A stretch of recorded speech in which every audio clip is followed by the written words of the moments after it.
La siguiente hipótesis es la hipótesis de estrés oxidativo. Como sabemos, cualquier lesión que podamos tener, fractura, una infección que estemos combatiendo el organismo, una cirugía, pues aparte de la respuesta inflamatoria, pues el daño tisular que se lleve a cabo en alguna parte del cuerpo o la lucha contra la infección, pues va a hacer que esa parte del cuerpo que, no sé, una fractura que necesita repararse o cicatrizar, va a demandar nutrientes para poder recuperarse. Dentro de esos nutrientes también va a requerir de oxígeno. Entonces, cuando hay una lesión periférica va a traer, por decirlo de alguna manera, una, eh, una mayor demanda de oxígeno a esa parte del cuerpo. Y esto va a hacer que se disponga de menos oxígeno del que habitualmente se dispone en el cerebro. Ya sabemos que el cerebro lleva prioridad y siempre el cuerpo preferirá oxigenar el cerebro, pero en estados patológicos pues sí se va a ver afectada la disponibilidad de oxígeno para el cerebro y también esa parte dañada, lastimada, infectada va a estar consumiendo mucho oxígeno. Entonces, eh, eso vuelve a disminuir la disponibilidad. ¿Ok? Entonces, se considera que ese estado de hipoxemia nos va a llevar a una disfunción cerebral y el delirio se manifestará como consecuencia de un defecto metabólico del cerebro.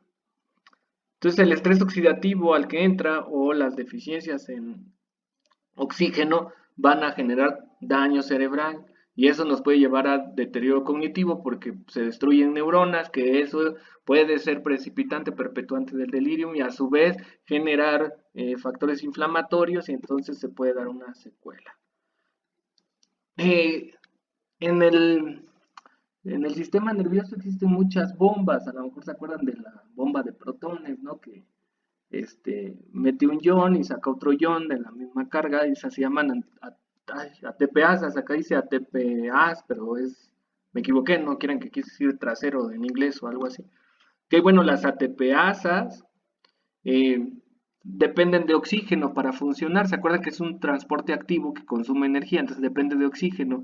Si hay una baja de eh, aprovechamiento de oxígeno, hay una baja disponibilidad de oxígeno, las ATPasas fallan. Entonces eso hace que en un primer momento el calcio se meta al interior de la neurona, después el sodio y el potasio se vaya hacia afuera.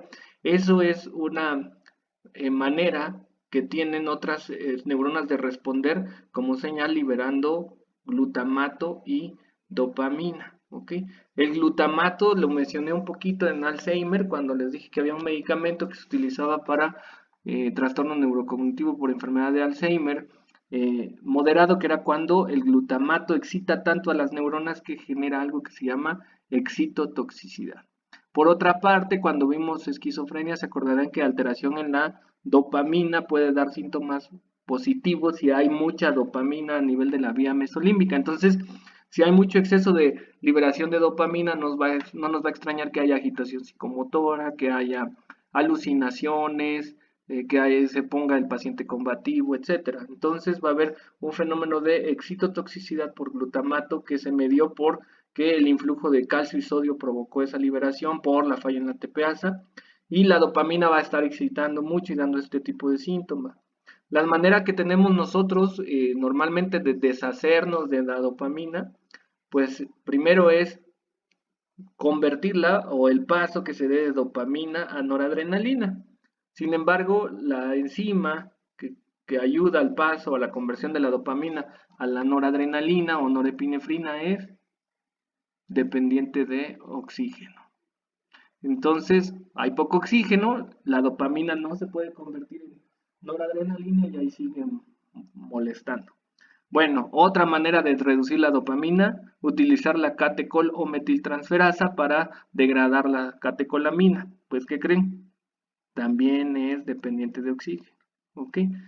Todo esto va a llevar también a una caída en la transmisión de la acetilcolina.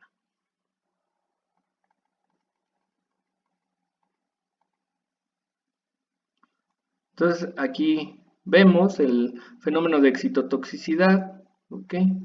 Que nos puede llevar a, bueno, el influjo de calcio, etcétera, ¿no? La isquemia también nos puede llevar a apoptosis o a liberar factores de inflamación con todo lo que ya habíamos visto en la primera hipótesis y todo converge en muerte neuronal.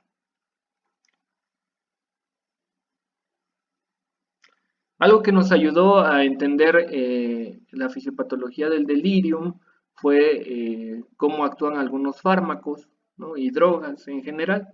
Entonces, algunos de los principales estudios se vieron, bueno, propusieron que la sintomatología del delirium era causada porque había una caída o una deficiencia en la transmisión de la acetilcolina. Se postula que todas las vías que les acabo de explicar llegan o convergen en que va a haber una disminución de la transmisión de acetilcolina y a su vez un aumento de la transmisión dopaminérgica. Los sistemas dopamina-acetilcolina también interactúan con GABA y glutamato. Entonces, de una manera simplista, no aplica para todos los delirium, pero para la mayoría y es como más práctico entenderlo de la siguiente manera. En el delirium hay un exceso de transmisión dopaminérgica y una disminución de la transmisión acetilcolinérgica. La acetilcolina ya sabemos que es necesaria para controlar diversas actividades cognitivas como la memoria, pero también el estado de conciencia y el estado de alerta. ¿Cómo se observó esto? Les decía que con el estudio de las drogas, de los fármacos, porque muchos opiáceos causan delirium precisamente porque aumentan la dopamina y disminuyen la acetilcolina. Aquí están los neurotransmisores bueno, principales: acetilcolina, dopamina, glutamato, GABA, serotonina, norepinefrina, algunos péptidos, ¿no? Triptófano, histinas, citocinas, estos son receptores para glutamato, ok, melatonina. Entonces, la mayoría de los delirium va a tener disminución de acetilcolina y aumento de dopamina. Aunque aquí pueden ver que hay diferentes, ¿no? Por ejemplo, aquí en el traumatismo cráneoencefálico sube acetilcolina y sube dopamina. O podrá haber deprivación del sueño, ¿no? Baja la acetilcolina, pero también baja la dopamina. En general puede variar, pero lo que más me interesa en la parte práctica es que entiendan que el paradigma central es una disminución de acetilcolina con un aumento de dopamina, ¿ok?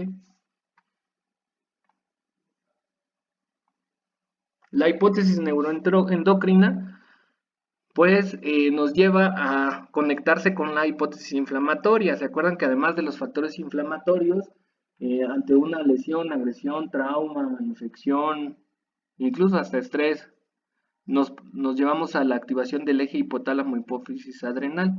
Entonces, cuando se activa el eje, ¿qué liberamos? Pues glucocorticoides. Ahora, una parte importante en las funciones cognitivas como la memoria es la región del hipocampo. ¿Y qué creen? Pues el hipocampo tiene muchos receptores para glucocorticoides. Entonces, si liberamos muchos glucocorticoides, llegan a los receptores del hipocampo y empiezan a generar un catabolismo. ¿Ok? Lo que en teoría va a comprometer a la neurona para sobrevivir a las agresiones, tomando en cuenta que las neuronas no se reproducen. Bueno, aquí voy a hacer un paréntesis. Las neuronas se reproducen a una tasa muy pequeña. Pudieran algunos considerar como una tasa despreciable de neurogénesis, por lo que mejor se considera como si no se reprodujera.